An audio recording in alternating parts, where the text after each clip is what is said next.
अर्थम के एक नए संस्करण में आपका स्वागत है। पिछले संस्करण को आपका ढेर सारा आशीर्वाद और प्यार मिला। बोनस की टीम आपकी आभारी है। हमारा प्रयास ये होता है कि हम सामान्य घटनाओं के पीछे छिपे क्यों तक चलें और आपको ये बता सकें कि आगे क्या होने वाला है। तो शुरू करते हैं आज का अर्थम। फॉर्मेट वही रहेगा। चर्चा को कुछ सवालों में बांटेंगे, कुछ किस्से होंगी, कुछ कहानियाँ होंगी, कुछ तथ्य होंगे और उसके बाद आएगा अर्थम इंडेक्स। आज बात हथियारों की है। हालांकि होनी अमन की चाहिए, तरक्की की चाहिए, प्रगति की बात होनी चाहिए, मगर वक्त ही कुछ ऐसा है। मुझे हस्तीमल हस्ती याद आते हैं। वो भी चुपचाप हैं इस बार कि ये किस्सा क्या है। वो भी चुपचाप हैं इस बार कि ये किस्सा क्या है। तुम भी खामोश हो सरकार, ये किस्सा क्या है। बैठते जब हैं खिलौने वो बनाने के लिए, बैठते जब हैं खिलौने वो बनाने के लिए, उनसे बन जाते हैं हथियार, ये किस्सा क्या है। यदि मैं आपसे कहें कि इजराइल कई हथियारों के मामले में अमेरिका से बड़ी ताकत है, या आधुनिक हथियार तकनीक में टर्की, ईरान और यूएई मिलकर यूरोप के कई मुल्कों पर भारी हैं, कोरिया कुछ हथियारों में रूस से बड़ी ताकत है, तो आप कहेंगे ऐसा कैसे हो सकता है। इस सवाल का जवाब इस अर्थम से मिलेगा। यह अर्थम बड़ा महत्वपूर्ण होने वाला है। यहाँ हम जानने की कोशिश करेंगे कि हथियारों के बाजार की सबसे बड़ी करवट क्या है। दूसरे विश्व युद्ध और रूस और अमेरिका के बीच शीत युद्ध के बाद हथियारों की सप्लाई चेन या जंगबाजी के धंधे में यह सबसे बड़ा बदलाव होने जा रहा है। हम आपको इस नई सप्लाई चेन के भीतर ले चलते हैं। बीते सप्ताह जब डोनाल्ड ट्रंप ने गोल्डन डोम मिसाइल शील्ड कार्यक्रम शुरू किया तो सुर्खियां चीख उठी कि अमेरिका स्टार वार वाले युग में पहुंच रहा है, मगर हथियारों के व्यापारी हौले से मुस्कुरा रहे थे। उन्हें पता था कि स्पेस वार की शुरुआत डोनाल्ड ट्रंप के गोल्डन डोम से नहीं हो रही है, बल्कि सैटेलाइट और डिफेंस मिसाइलों का सबसे आधुनिक सिस्टम तो इससे पहले आ चुका था। इसकी शुरुआत तो बीते साल दिसंबर में हुई थी, जब इजराइल की एरो 3 मिसाइल डिफेंस सिस्टम ने हूती विद्रोहियों की बैलिस्टिक मिसाइल को अंतरिक्ष में ही रोक लिया था। हूती विद्रोहियों को यह बैलिस्टिक मिसाइल ईरान से मिली थी। इजराइल का एरो 3 एक एक्सो एटमॉस्फेरिक मिसाइल सिस्टम है जो रीगन के स्टार वार्स की संकल्पनाओं को साकार करता है। यानी डोनाल्ड ट्रंप का गोल्डन डोम पिछड़ गया है, क्योंकि इजराइल ने न केवल अंतरिक्ष से संचालित एंटी बैलिस्टिक मिसाइल सिस्टम को चला दिया है, बल्कि आप शायद यकीन नहीं करेंगे, वो इसे जर्मनी को बेचने भी जा रहा है। युद्ध वापस लौट रहे हैं, मगर हथियारों के कारोबार की पुरानी ताकतें सिमट रही हैं। हथियारों के बाजार में मोनोपोलीज खत्म हो रही हैं। नए कारोबारी बाजार में आ जमे हैं जो जंगबाजी की दुनिया को सस्ता और लोकतांत्रिक बना रहे हैं। हूती की ईरानी बैलिस्टिक मिसाइल से बचाव के लिए इजराइल के एरो 3 मिसाइल का इस्तेमाल इस बदलाव की सबसे जोरदार घोषणा थी। एक नज़ीर और सुनिए। इसी जनवरी में संयुक्त अरब अमीरात यानी यूएई ने फ्रांस से $16.6 बिलियन में 80 राफेल फाइटर जेट खरीदे और दूसरी तरफ अपनी कंपनी एज को जायस क्रूज मिसाइलें बेचने की इजाज़त दे दी। ये मिसाइलें इजिप्ट को बेची जाएंगी। अमीरात तो तेल वाला देश है, मगर ये हथियारों का कारोबारी कैसे बन गया, आपको हैरत होगी। टर्की अपने बाइकार TB2 ड्रोन प्लेटफॉर्म को अरब, पाकिस्तान और मध्य एशिया में बेच रहा है। इथियोपिया और सूडान के गृह युद्धों में ईरान के मुहाजिर ड्रोन इस्तेमाल हो रहे हैं। सऊदी रक्षा कंपनियां अफ्रीका और एशिया में रडार और युद्धक वाहन बेच रही हैं। अब रूस, अमेरिका, फ्रांस, स्वीडन पीछे छूट गए हैं। चीन के रडार, ड्रोन और फाइटर एशिया के बाजारों में बिक रहे हैं। दक्षिण कोरिया ने अपने K9 हावित्जर तोपों और चेओंगुंग मिसाइल सिस्टम से मध्य पूर्व में करीब $3.5 बिलियन के सौदे हासिल किए हैं। यह हथियारों की नई ग्लोबल सप्लाई चेन है, जिसमें मिडिल ईस्ट, मध्य पूर्व सबसे बड़ी ताकत बन रहा है। आपको अचरज होगा कि अमेरिका और रूस के हथियारों के मोहताज ये मुल्क एक दशक में हथियार उत्पादन की इतनी बड़ी ताकत कैसे बन गए। कहाँ से आया यह परिवर्तन। तो चलते हैं अपने पहले सवाल की तरफ। हमारा पहला सवाल है कि आखिर ऐसा क्या बदल गया दुनिया में। याल्टा से यूक्रेन तक क्या से क्या हो गया।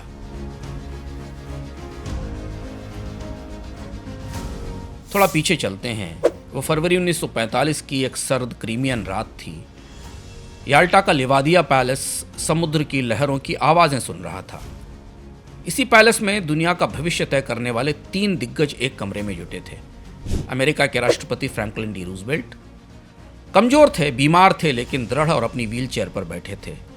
सोवियत संघ के जोसेफ स्टालिन, जो चालाक थे, रहस्यमयी थे और हर शब्द को तौलकर बोलते थे, और ब्रिटेन के प्रधानमंत्री विंस्टन चर्चिल सिगार के धुएं के साथ अपनी बातों में जोश भरते थे। याल्टा सम्मेलन में दूसरे विश्व युद्ध के बाद दुनिया कैसी होगी, इस पर चर्चा चल रही थी। टेबल पर नक्शे बिछे थे और बातचीत का केंद्र था कि हिटलर के कब्जे वाले जर्मनी का क्या होगा, जहां हिटलर पराजित हो रहा है। तीनों ने तय किया कि जर्मनी को 4 हिस्से में बांटा जाएगा।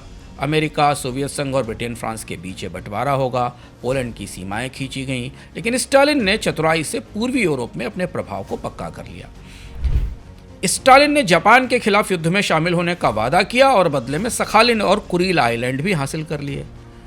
बाहर बर्फीली हवाएं चल रही थीं, लेकिन याल्टा पैलेस के भीतर सौदेबाजी गर्म थी। रूजवेल्ट शांति चाहते थे, चर्चिल ब्रिटिश साम्राज्य की साख बचाना चाहते थे और स्टालिन अपनी ताकत बढ़ाने के खेल में माहिर थे।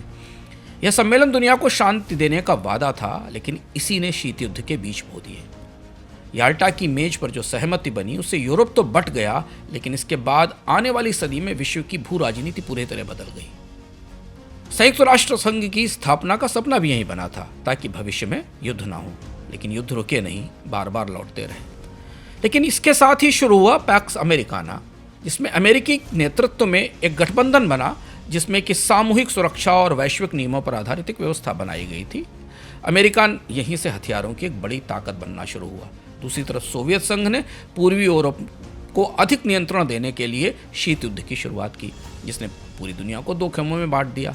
पैक्स अमेरिकाना और सोवियत के नेतृत्व में बटी दुनिया दरअसल हथियारों की 2 सप्लाई चेन के मातहत आ गई थी।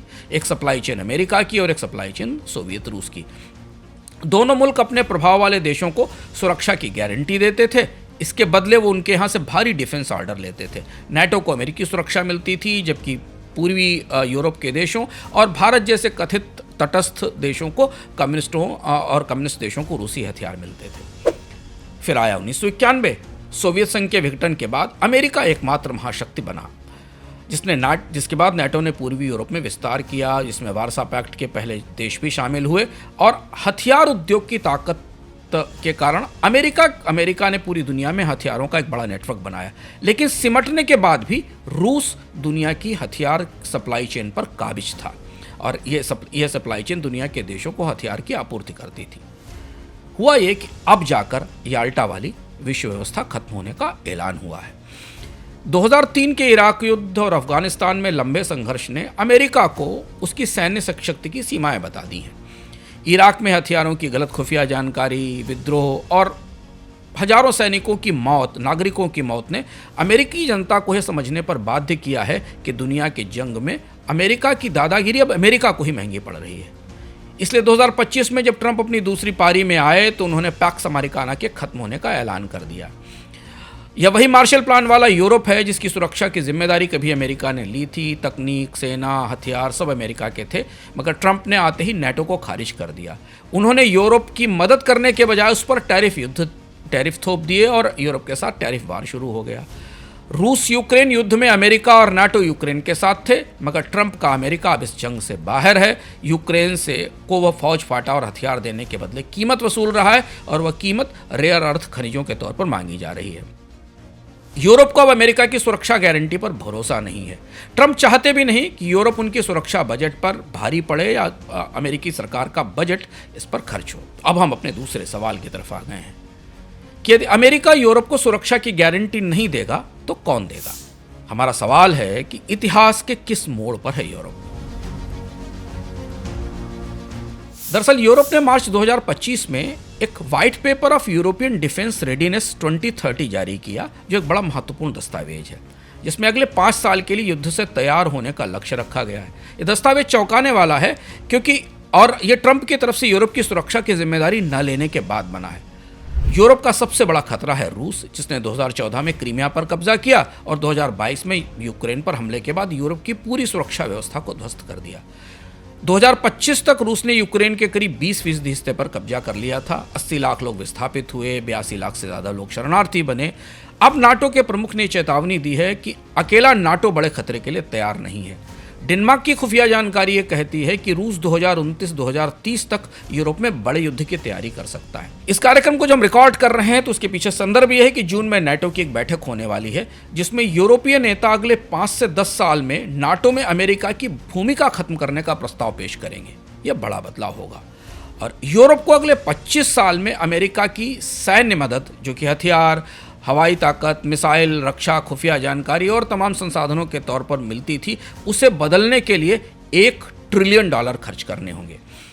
यूरोपीय संघ ने यानी ईयू ने 2030 तक रक्षा योजना, जो रक्षा बजट की योजना मंजूर की है, वो करीब करीब $866 बिलियन की है और ईयू ने अपने इतिहास में पहली बार इतना पैसा रक्षा के लिए मंजूर किया है। इसका मकसद है कि अमेरिकी हथियारों और अमेरिकी सुरक्षा, अमेरिकी खुफिया एजेंसियों पर निर्भरता कम की जाए। माल्टा को छोड़कर सभी यूरोपीय देशों ने रक्षा बजट बढ़ाया है। जर्मनी ने 2024 में जो बजट पेश किया है उसमें रक्षा खर्च में 28% की बढ़ोतरी की है। ईयू ने 150 बिलियन यूरो का एक सेफ लोन फंड बनाया है, जिसका 65% हिस्सा ईयू, नॉर्वे या यूक्रेन के सप्लायर्स पर खर्च होगा, जो हथियार और गोला बारूद देंगे। इसके लिए $300 मिलियन रखे गए हैं। $500 मिलियन के नए यूरोपियन फंड बनाए गए हैं। यहाँ तक कि ईयू और सैन्य देशों की योजना है कि उनकी अपनी सेना हो और उनकी सैन्य टुकड़ियाँ हमेशा तैयार रहें। ईयू के पास एक बड़ा हथियार भंडार और रिजर्व होना चाहिए, जिसमें 400 से ज़्यादा विमान होंगे। कुछ यूरोपीय रणनीतिकार ये भी कह रहे हैं कि यूरोप के पास अपनी खुद की परमाणु हथियार प्रणाली होनी चाहिए। ये सब कुछ वो हो रहा है जो पहले कभी नहीं सोचा गया था। इस बदले हुए यूरोप को, ये जो नया यूरोप आपके सामने आ रहा है, इसे नए हथियार बनाने होंगे या खरीदने होंगे, यानी हथियार की एक नई सप्लाई चेन की ज़रूरत है। पैक्स अमेरिकाना खत्म होने के बाद हमने यूरोप का किस्सा सुना, अब हम एशिया की तरफ चलते हैं और देखते हैं कि एशिया में क्या है। और इसलिए हमारा तीसरा सवाल आ रहा है। तीसरा सवाल यह है कि चीन का खतरा और अमेरिका दूर, एशिया अब क्या करेगा?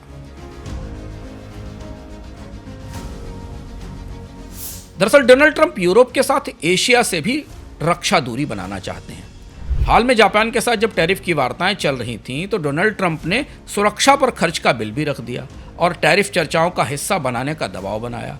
जापान और दक्षिण कोरिया जैसे देशों को अमेरिका की गठबंधन की नीति पर अब शक हो रहा है। ट्रंप ने कहा है कि ताइवान केवल उनकी चिप इंडस्ट्री के लिए महत्वपूर्ण है, जबकि पिछली अमेरिका की सरकारें ताइवान को अमेरिकी सुरक्षा व्यवस्था के लिए और चीन को सीमित करने के लिए महत्वपूर्ण मानती थी। ताइवान को अपनी सुरक्षा के लिए हथियार जुटाने होंगे। पूर्वी एशिया के कुछ आंकड़े हमें मिलते हैं, जिसमें 2014 से 2023 के बीच में सैन्य खर्च में 52% की बढ़ोतरी हुई है। ओशेनिया में, ऑस्ट्रेलिया, न्यूजीलैंड में खर्च 36% बढ़ा है, दक्षिण एशिया में करीब 38% बढ़ा है, दक्षिण पूर्व एशिया में 24% की बढ़ोतरी हुई है। एशिया के इन देशों को अब सुरक्षा के लिए हथियार चाहिए। इनके लिए खतरा है चीन, जिसके पास अकूत ताकत और महत्वाकांक्षाएं हैं। जरा ध्यान दीजिए, यूरोप के लिए खतरा है रूस, जिसकी तैयारी अब यूरोप ने शुरू की है, और एशिया की सबसे बड़ी चुनौती है चीन, जिसके लिए एशिया को अपनी सुरक्षा व्यवस्था की तैयारी करनी है। इसी क्रम में भारत भी है, जिसे पाकिस्तान और चीन दो चुनौतियों से निपटना है और पुराने सप्लायर रूस के हथियारों पर अपनी निर्भरता कम करनी है, क्योंकि रूस अब पिछड़ रहा है। इसलिए एक तरफ घरेलू उत्पादन और निर्यात की क्षमता बनाई जा रही है और दूसरी तरफ बड़े ऑर्डर्स की तैयारी की जा रही है। भारत ने 2025 तक 35,000 करोड़ रुपए के हथियारों के निर्यात का लक्ष्य भी रखा है, लेकिन इससे अधिक हाईटेक हथियारों के आयात के लिए अमेरिका, फ्रांस और इजराइल से नई सप्लाई चेन खोली जा रही है। भारत ने 2023-24 में रक्षा के आधुनिकीकरण पर करीब 1.62 लाख करोड़ रुपए का बजट तय किया था। तो अमेरिका अब यूरोप की सुरक्षा की गारंटी नहीं लेगा, एशिया के पुराने दोस्तों को वो छोड़ने को तैयार है, तो इन्हें हथियार देगा कौन? इनके लिए हथियार कौन बनाएगा? कहाँ है वो सप्लाई चेन? क्या आप भी वही सोच रहे हैं जो हमारा अगला सवाल है कि रूस तो है ना? नहीं, अब वो रूस नहीं रहा जो अमेरिका को संतुलित करता था। हम अपने अगले सवाल पर चलते हैं। तो ये रूस की हथियार सप्लाई चेन को क्या हुआ? दुनिया में जंग की अर्थव्यवस्था का सबसे बड़ा फेरबदल है कि रूस अब हथियार बाजार से तकरीबन बाहर हो गया है। 2022 में यूक्रेन पर हमले के बाद रूस दुनिया का सबसे बड़ा हथियार निर्यातक नहीं रहा, यानी उसने दुनिया में दूसरे सबसे बड़े आर्म्स एक्सपोर्टर होने का दर्जा गंवा दिया। एक तो पश्चिमी देशों से प्रतिबंध लगे, तकनीकें नहीं मिली, कच्चे माल की चुनौतियां थीं, युद्ध में भारी नुकसान हुआ, उत्पादन फैक्ट्रियां बंद होने लगीं, उनमें दिक्कतें आईं और इसके साथ रूसी हथियारों की छवि भी खराब हुई, क्योंकि यूक्रेन ने आधुनिक ड्रोन का इस्तेमाल करते हुए रूस को भारी नुकसान पहुंचाया। रूस अपने युद्ध के लिए घरेलू सैन्य खर्च तो बढ़ा रहा है, जो 2035 तक $269 बिलियन तक पहुंच जाएगा, जो उसे खर्च के मामले में दुनिया में तीसरे स्थान पर रखेगा। लेकिन रशियन आर्म्स सप्लाई चेन अब टूट गई है, ध्वस्त हो गई है। रूस के हथियार आधुनिक नहीं हैं, खासतौर पर इलेक्ट्रॉनिक्स, ड्रोन, साइबर वार के लिए रूस की प्रणालियाँ कमज़ोर हैं। रूस के पास वायु रक्षा प्रणाली अच्छी है, आर्टिलरी अच्छी है, जैसे S-400 जैसी आर्टिलरी है, लेकिन जिसका इस्तेमाल अभी हमने भारत और पाकिस्तान के बीच टकराव में देखा है, लेकिन ये भी पिछली जनरेशन के हैं। वैश्विक बाजार में रूस की स्थिति अब स्थायी रूप से कमज़ोर हो गई है। रूस के हथियार निर्यात का आंकड़ा देखिए, 2021 में ये $14.6 बिलियन था, 2024 में ये घटकर केवल $1 बिलियन रह गया, यानी 92% की गिरावट। रूस का हथियार निर्यात लगभग टूट गया और इस गिरावट ने विश्व के हथियार बाजार को सिरे से बदल दिया। 2019 में रूस 31 देशों को हथियार बेचता था, जिनकी संख्या 2024 में घटकर 12 रह गई। अमेरिका ने 47% एक्सपोर्ट के साथ विश्व के निर्यात बाजार पर कब्जा कर लिया। खासतौर से अमेरिकन F सीरीज के जेट और मिसाइल रक्षा प्रणालियों की मांग बढ़ी है। फ्रांस ने रूस को पछाड़ दिया और दूसरा सबसे बड़ा एक्सपोर्टर बन गया, जो भारत, मिस्र, कतर, UAE को राफेल जेट और विमान और कई हथियार प्रणालियां बेच रहा है। आप ध्यान देंगे कि भारत ने रूसी हथियारों पर अपनी निर्भरता 65% से घटाकर 45% कर दी है, और इसलिए भारत भी अपनी सप्लाई चेन का डाइवर्सिफिकेशन कर रहा है। राफेल जेट, फ्रांस के राफेल और जेट आ रहे हैं, इजराइल से रडार और ड्रोन सिस्टम आ रहे हैं। अब आप ये सोच रहे होंगे कि अमेरिका ने तो अपनी रक्षा जिम्मेदारियां छोड़ दी यूरोप के और एशिया के लिए। यूरोप और एशिया के जो बाकी देश हैं, उन्हें अमेरिका पर भरोसा नहीं है, तो फिर हथियार खरीदने के लिए नए सप्लायर तलाशे जाएंगे। रूस नहीं तो कौन? वो कौन है नए सप्लायर? और यही हमारा अगला सवाल है, जो हमें ले चल रहा है अर्थम के सबसे रोमांचक हिस्से की तरफ। तो सवाल है कि अब किन देशों के हाथ में, कौन से देशों के हाथ में होगी हथियारों की ग्लोबल सप्लाई चेन? इतिहास कभी अनोखे ढंग से करवट लेता है। दुनिया की महाशक्तियों का सबसे पुराना अखाड़ा था मिडिल ईस्ट, मध्य पूर्व, और यही अब भविष्य का हथियार केंद्र है। यहां हो रहे बदलाव आपको हैरत में डाल देंगे। 19वीं सदी में ब्रिटेन ने अपनी राइफल्ड तोपों से दुनिया के 40% हथियार बाजार पर कब्जा कर लिया था। किस्सा यह है कि विलियम आर्मस्ट्रांग की तोपें इतनी उन्नत थीं कि जापान, ब्राजील और इटली जैसे देश इनके दीवाने हो गए। लगभग आज यही स्थिति टर्की की बैकर TB2 ड्रोन की है, या दक्षिण कोरिया की K9 हावित्जर की है। लगभग वैसी ही दीवानगी इन हथियारों के लिए दुनिया में दिखती है। 1920 के दशक में जर्मनी ने वर्साय संधि के बावजूद चुपके से सोवियत संघ के साथ हाथ मिलाकर टैंक और विमान बनाए। ठीक उसी तरह ईरान आज पश्चिम के सैंक्शंस को चकमा देके ड्रोन और मिसाइल बना रहा है, और रूस को भी शायद ड्रोन सप्लाई कर रहा है। 1950 से 1970 तक अमेरिका ईरान का सबसे बड़ा हथियार सप्लायर था। 1976 तक ईरान अमेरिकी सैन्य उपकरणों का, पुर्जों का सबसे बड़ा खरीदार भी था, जिससे अमेरिका ने हर तरह के पारंपरिक हथियार बेचे थे। लेकिन 1979 की ईरानी क्रांति हुई और सब कुछ बदल गया। अमेरिका ने ईरान को हथियार के ऑर्डर देने बंद कर दिए, अमेरिका के ऑर्डर रद्द किए गए। प्रतिबंधों के कारण ईरान ने रूस, चीन और नॉर्थ कोरिया से हथियार लिए और अपनी डिफेंस इंडस्ट्री खड़ी कर दी। आज ईरान ड्रोन और बैलिस्टिक मिसाइल जैसे हथियारों में आत्मनिर्भरता हासिल कर चुका है, और उसी मिसाइल का इस्तेमाल हूती विद्रोहियों ने इजराइल पर किया था। एक और उदाहरण देखते हैं। 1980 से 1988 के बीच ईरान इराक युद्ध में इराक को सोवियत संघ, चीन और फ्रांस से हथियार मिले थे, जबकि ईरान ने गुप्त रूप से अमेरिका, इजराइल और दक्षिण कोरिया से हथियार के पार्ट्स लिए थे। 2011-12 में अरब स्प्रिंग ने मेना देशों की जो मिडिल ईस्ट और नॉर्थ अफ्रीका के देश थे, उनकी सुरक्षा नीतियों को पूरी तरह अस्त व्यस्त कर दिया। इसके बाद अमेरिका ने अरब से दूरी बना ली। ईरान, सऊदी अरब, टर्की और अमीरात अपनी डिफेंस नीतियों को बदलने लगे और एक स्वतंत्र रक्षा नीति तैयार की। रूस की सप्लाई चेन टूटी तो 2024 तक मिडिल ईस्ट में अमेरिका के हथियारों का हिस्सा करीब 35% रह गया, जबकि अब मिडिल ईस्ट के देशों में टर्की और चीन के हथियार करीब 18% का बाजार हिस्सा हासिल कर चुके हैं। सऊदी अरब, UAE और इजराइल ने अपनी बड़ी रक्षा इंडस्ट्री विकसित कर ली है। इनके डिफेंस कॉरिडोर दुनिया के सबसे आधुनिक कॉरिडोर हैं। इनके पास आधुनिक हथियारों का पूरा जखीरा है, और यूरोप और एशिया का वो बाजार इनके सामने खुला है, जहां से अब अमेरिका वापस निकल रहा है और रूस की आपूर्तियां खत्म हो रही हैं।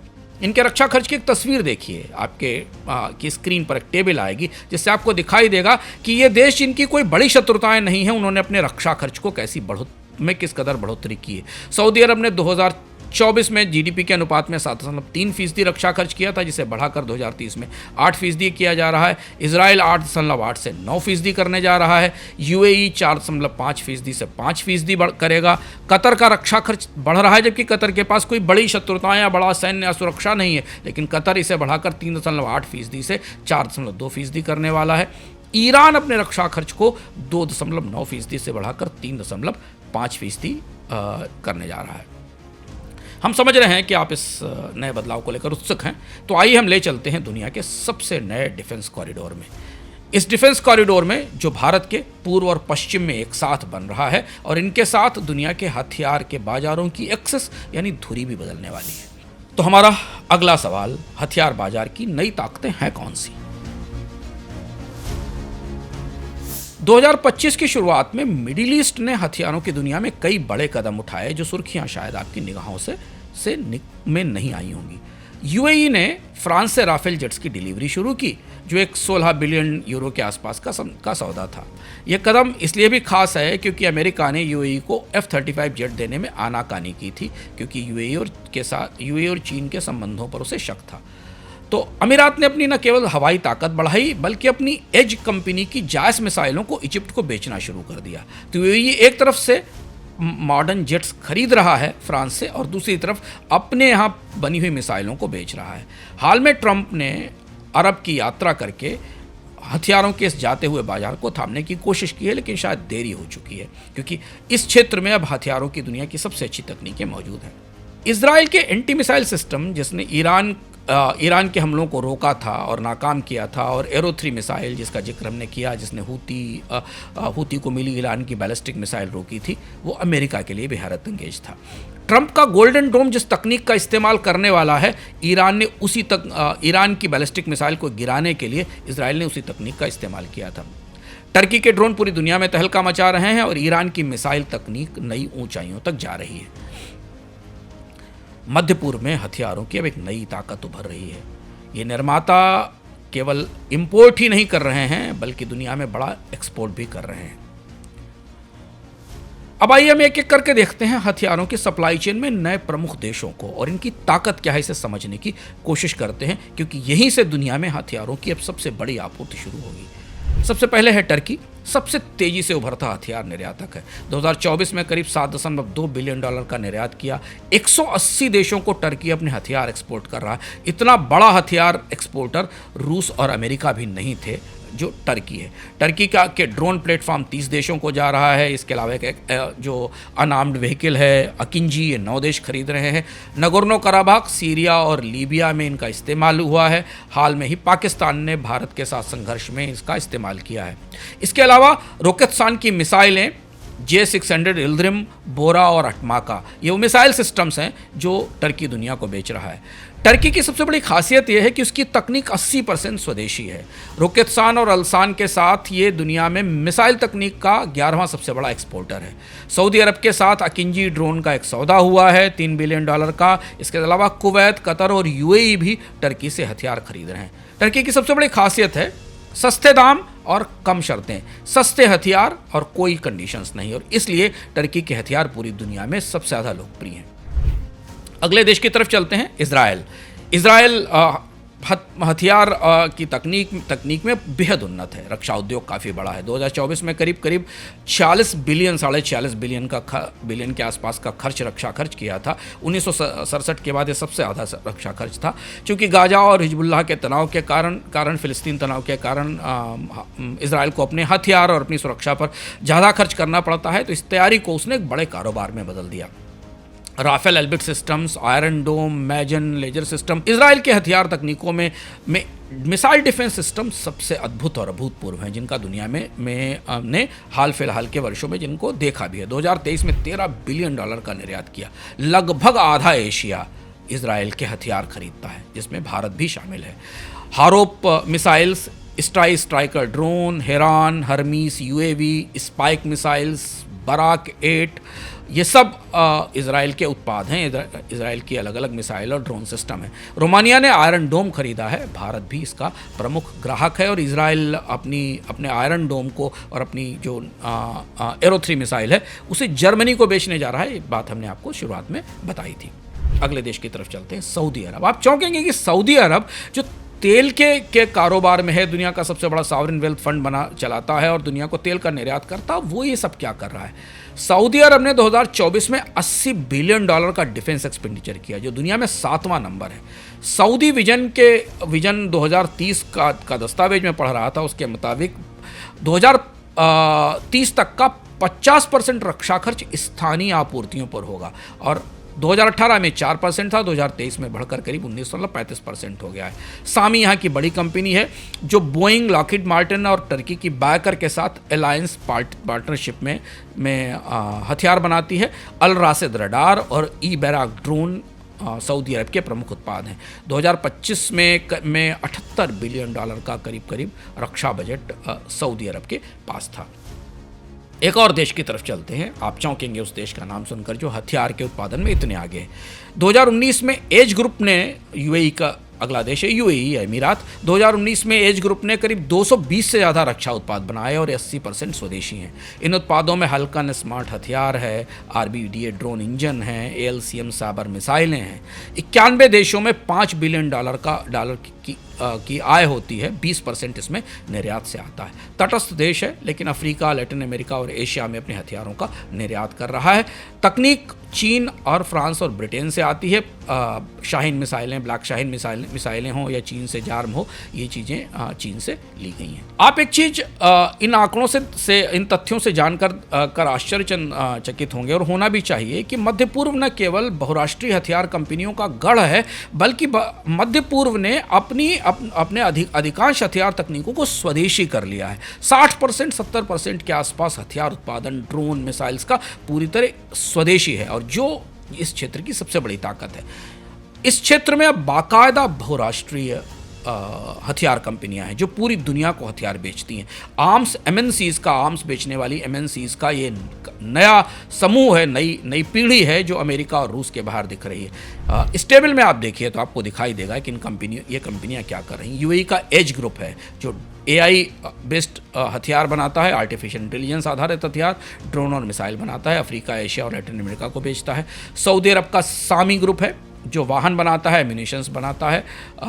इजराइल का आईएआई है जो कि बेहद बड़ा डिफेंस मैन्युफैक्चरर है, ये आयरन डोम ड्रोन से लेकर तमाम मिसाइलें बनाता है। और टर्की के बायकर, जिसकी चर्चा हमने आपके सामने की थी। ये 4-5 बड़ी कंपनियां हैं जो मध्य पूर्व से सबसे बड़ा निर्यात भी कर रही हैं, तकनीकें भी विकसित कर रही हैं, और जैसा हमने कहा ये सारी तकनीकें स्वदेशी हैं। सिर्फ यही नहीं, हथियारों की इस नई सप्लाई चेन में 3 और देश शामिल हुए हैं। तो ये तो भारत के पश्चिम की बात हुई। भारत के पूर्व की तरफ के देशों की तरफ को देखते हैं।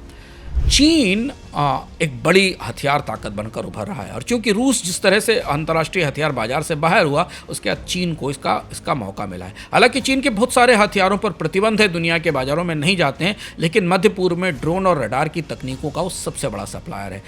JY-27 रडार, जिसको स्टेल्थ जेट किलर कहा जाता है, जो मिसाइल हमलों से बचाता है, ये उसका सबसे हाई एंड रडार है। 100 से ज़्यादा डिफरेंट मॉडर्न सिस्टम्स हैं चीन के जो बिक रहे हैं। विंगलूंग सेकंड ड्रोन जो 1500 किलोमीटर की रेंज में 32 घंटे तक उड़ान की क्षमता रखता है और अमेरिका के MQ-9 रीपर का प्रतिस्पर्धी है, इसकी भी बिक्री चीन ने की है, जिस पर हमने जो लोग अर्थम कोनी में देख रहे हैं, हमने चीन की ड्रोन तकनीक के बारे में अपने एक पिछले संस्करण में चर्चा भी की थी। चीन के पास जो बाजार हैं उसमें मिस्र, मोरक्को, इजिप्ट, मोरक्को, नाइजीरिया, अमीरात, सर्बिया के बाजार हैं जहां वो अपने हथियारों का निर्यात करता है। 2020 से 2024 के बीच में चीन ने मेना रीजन में अपने निर्यात में 1.2% की बढ़ोतरी दर्ज की है। और नौसैनिक सिस्टम के कारण, नेवी सिस्टम्स के कारण विश्व के रक्षा बाजार में चीन की बेहद मजबूत पकड़ है, क्योंकि दुनिया में नेवल डिफेंस सिस्टम बनाने वाले बेहद सीमित देश हैं। एक और देश जिसे आप मोबाइल फ़ोन के कारण, LG के कारण, सैमसंग के कारण, टेक्नोलॉजी और तकनीकों के कारण जानते हैं, उसका ये चेहरा देखकर आप चौंकेंगे, वो है दक्षिण कोरिया। साउथ कोरिया हथियारों के बाजार में बिल्कुल उभरता हुआ सितारा जैसा है, सबसे तेज़ी से उभरता रक्षा निर्यातक है। बेहद शानदार तकनीक है और टेक्नोलॉजी ट्रांसफर्स लिए हैं कोरिया ने दुनिया की कंपनियों से। K9 हावित्जर आर्टिलरी सिस्टम 10 देशों को बेचा जाता है। इसमें टर्की, भारत, पोलैंड, रोमानिया है। चेंगोंग सेकंड मिसाइल सिस्टम यूएई के साथ हुआ, मिसाइल बना रहा, $3.5 बिलियन का ये सिस्टम है। 2023-24 में इसकी तैनाती भी हुई है। इसके अलावा KF-21 फाइटर जेट बनाने की तैयारी कर रहा है कोरिया, और कोरिया फाइटर जेट बाजार में आने वाला एक बड़ा देश होगा जिसमें दुनिया की कुछ ही ताकतें मौजूद हैं। इसमें यूएई के साथ बातचीत चल रही है और तकनीकी हस्तांतरण शामिल है। यूएई भी फाइटर जेट में नए निवेश करने जा रहा है। ये कोरिया की जो नई रक्षा ताकत है, इसने पूर्वी एशिया में रक्षा संतुलन को बदलने में बड़ी भूमिका निभाई है। इसके बाद हम भारत की तरफ आते हैं। भारत के बारे में हमने जिक्र किया था। भारत ने रक्षा निर्यात में प्रगति की है। रूस के साथ मिलकर जो ब्रह्मोस सुपरसोनिक मिसाइल बनाई गई थी, उसकी की दुनिया के बाजारों में मांग है। तेजस फाइटर, रडार सिस्टम और इलेक्ट्रॉनिक युद्ध मॉड्यूल्स बनाए जाते हैं। ब्रह्मोस और तेजस जैसे प्लेटफॉर्म अब तैनात किए जा रहे हैं। भारत देर से इस बाजार में उतरा है। अपनी रक्षा जरूरतों के अलावा भारत को बड़े पैमाने पर रक्षा सामानों का आयात भी करना पड़ रहा है। ये जो नई हथियार की सप्लाई चेन बन रही है, जिसे हमने भारत के पूर्व और पश्चिम में बनते देखा है, ये पुरानी तकनीकों के बजाय, पुराने जंगी सामान के बजाय नए युद्ध उपकरणों पर केंद्रित है, जो भविष्य में जंग का पूरा चेहरा बदलने वाले हैं। हथियारों की इस नई तकनीकों का प्रभाव हमें आने वाले समय में यहाँ से सप्लाई होने वाले सामानों पर दिखाई देगा। जैसे ड्रोन को लें, ड्रोन पर हमने विस्तार से बात की थी एक अर्थम में। टर्की, चीन और इजराइल 3 सबसे बड़ी ताकतें हैं जिनके ड्रोन हॉट केक की तरह दुनिया में बिक रहे हैं। ये ड्रोन स्वाम बना रहे हैं जिसमें सैकड़ों ड्रोन एक साथ हमला करेंगे, जिसका एक छोटी सी झलक अभी हमने रूस और यूक्रेन के बीच में देखी थी। यही देश काउंटर ड्रोन सिस्टम भी बना रहे हैं जिसमें लेज़र और माइक्रोवेव के जरिए ड्रोन्स को ख़त्म किया जा सकेगा। दूसरा बड़ा हिस्सा साइबर सुरक्षा और इलेक्ट्रॉनिक युद्ध का है। इजराइल का एनोसो ग्रुप और टर्की का एसएलसन कोरल इस मामले में सबसे आगे है। सिग्नल जैमिंग और डेटा हैकिंग, जो कि दुनिया में जंग के बड़े हथियार बनने वाले हैं, इजराइल और टर्की इसमें आगे बढ़ रहे हैं। हाइपरसोनिक मिसाइलें, क्षेत्रीय ताकतें उभर रही हैं हाइपरसोनिक मिसाइलों में। इसमें इजराइल की जेरिको है, ईरान की फतेह है, यूएई की साबर जैसी मिसाइलें हैं जिनकी विशेषता है कि तेज और सटीक हमले कर सकती हैं, और मिसाइल तकनीकों का ये नई पीढ़ी है। अंतरिक्ष सैन्यीकरण के मामले में यूएई का फाल्कन और इजराइल का आफेक, ये नए उपकरण हैं जो गोल्डन डोम जैसी तकनीकों का प्रयोग पहले से कर रहे हैं। इनका उपयोग संचार मजबूती के लिए भी किया जाता है और सैन्य हथियारों के लिए भी। अगले एक दशक में हथियारों की तकनीक का लोकतांत्रिकरण हो जाएगा। मिसाइलों के इतने सप्लायर होंगे कि प्रतिस्पर्धा नई ऊंचाई पर होगी। ड्रोन के बाजार में जो होड़ हम देख रहे हैं, लगभग मिसाइल के बाजार में वैसी ही होड़ शुरू हो रही है। खतरा यह है कि सप्लाई चेन से आतंकी समूहों को भी हथियार मिल सकते हैं। लेकिन सबसे बड़ा डर ये है कि हथियारों का मध्य पूर्व का जो कॉरिडोर है, वो दुनिया के सबसे जोखिम भरे इलाके में है, जहाँ जंग का बारूद हमेशा से मौजूद रहा है। जैसे इजराइल और ईरान बिल्कुल जंग के मुहाने पर है। लेकिन दूसरी तरफ अगर आप ग्राहकों को देखें तो यूरोप और एशिया, जिन्हें अब रूस के हथियार नहीं मिलने हैं, अमेरिका के हथियार उन्हें लेने होंगे या नहीं लेने होंगे, और उनके बदले उन हथियारों की क्या कीमत वसूली जाएगी, उनके लिए मध्य पूर्व का डिफेंस कॉरिडोर सबसे बड़ा सप्लायर होने वाला है। सऊदी, टर्की, यूएई, इजराइल, चीन और कोरिया भविष्य के सबसे बड़े निर्यातक हैं। भारत भी इसमें शामिल होने की कोशिश कर रहा है। अब जरा इस टेबल को ध्यान से देखिए। ये ग्लोबल आर्म्स पावर इंडेक्स है, जिसमें 2030 तक के अनुमान दिए गए हैं कि दुनिया में दरअसल हथियारों की ताकतें कैसे आएंगी और 2030 तक उनकी स्थिति क्या होगी। ध्यान से देखें इसको। अमेरिका 2020 में हथियार निर्यात में पहले नंबर पर था 2020 में 43% के हिस्से के साथ पहले नंबर पर रहेगा। 2030 में भी वो पहली ताकत रहेगा। जेट और मिसाइल और नौसैनिक प्रणाली उसके प्रमुख हथियार होंगे। उनके प्रमुख बाजार मध्य पूर्व, सऊदी एशिया तक फैले होंगे। तकनीकी नेतृत्व है, मजबूत गठबंधन है, लेकिन तकनीकी हस्तांतरण का खतरा है। फ्रांस, जो कि तीसरे नंबर पर था 2020 में, 2024 में दूसरे नंबर पर आ गया और 2030 में भी दूसरे नंबर पर रहेगा। इसकी मुख्य वजह यह है कि जेट तकनीक, राफेल की सबसे महत्वपूर्ण तकनीक है, जिस फाइटर जेट की पूरी दुनिया में मांग है, और इसके अलावा मिसाइल सिस्टम्स भी हैं। भारत, कतर और ग्रीस, यूएई, मिस्र इसके बड़े ग्राहक हैं। तकनीक हस्तांतरण में इसकी प्रतिस्पर्धा उभर रही है। आगे चलते हैं। रूस दूसरा था 2020 में, जैसे हमने आपको बताया। 2024 में तीसरा रह गया, 2005 में गिरकर ये 5वें नंबर पर आ जाएगा, क्योंकि रूस के पास अब पुराने रक्षा सामग्री बनी है। Su-34 जेट, जो कि सुखोई जेट है, S-400 सिस्टम्स और तोप और मिसाइलें, यही पुरानी तकनीकें हैं जिनमें रूस की विशेषज्ञता हासिल है। प्रतिबंध के कारण संकट हुआ है, तकनीक का छवि भी धूमिल हुई है और अब उत्पादन क्षमताएं नहीं बची हैं। चीन जो चौथे नंबर पर था 2020 में आर्म्स पावर इंडेक्स में, वो 2024 में चौथे नंबर पर है और 2030 में उभरती ताकत के तौर पर तीसरे नंबर पर आ जाएगा। यानी चीन अमेरिका और फ्रांस के बाद तीसरा सबसे बड़ी ताकत होगा ग्लोबल आर्म्स पावर में। इसमें विंगलूंग ड्रोन्स होंगे, रडार होंगे, नौसैनिक सिस्टम होंगे। हम आपको बता चुके हैं कि मध्य पूर्व के बाज़ारों में चीन अपने हथियार बेच रहा है। सस्ते और एडवांस ड्रोन चीन की सबसे बड़ी ताकत है। हालांकि आर्टिफिशियल इंटेलिजेंस को लेकर और इंटेलेक्चुअल प्रॉपर्टी को लेकर चीन के साथ थोड़े विवाद चल रहे हैं। आगे देखते हैं। जर्मनी 5वें नंबर का हथियार निर्यातक है, 5वें नंबर पर ही स्थिर रहेगा 2030 तक। जर्मनी की ताकत नौसैनिक वाहनों में है, पनडुब्बी में है, फ्रिगेट में है, उसके अलावा वायु रक्षा प्रणाली को लेकर है। सीमित बाजार है निर्यात का, गुणवत्ता में अच्छा है, लेकिन बहुत ज़्यादा एक्सपोर्ट नहीं करता। जर्मनी अपने प्रयोग के लिए हथियार बनाता है। टर्की को देखिए, ये सबसे बड़ी ताकत है।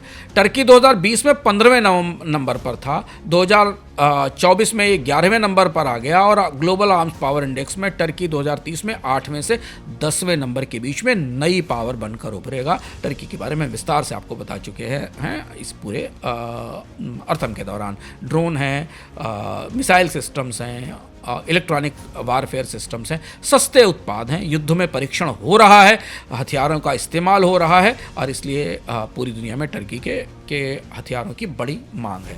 आगे चलते हैं। साउथ कोरिया 2020 में 15वीं रैंकिंग थी, 2024 में 10वीं रैंकिंग है, 2030 में 7वीं से 9वीं रैंकिंग होगी, सबसे तेज बढ़ोतरी होगी। उसकी ताकत है जेट फाइटर्स जो आ रहे हैं, च्योगुंग मिसाइल सिस्टम्स और हवित्जर्स हैं।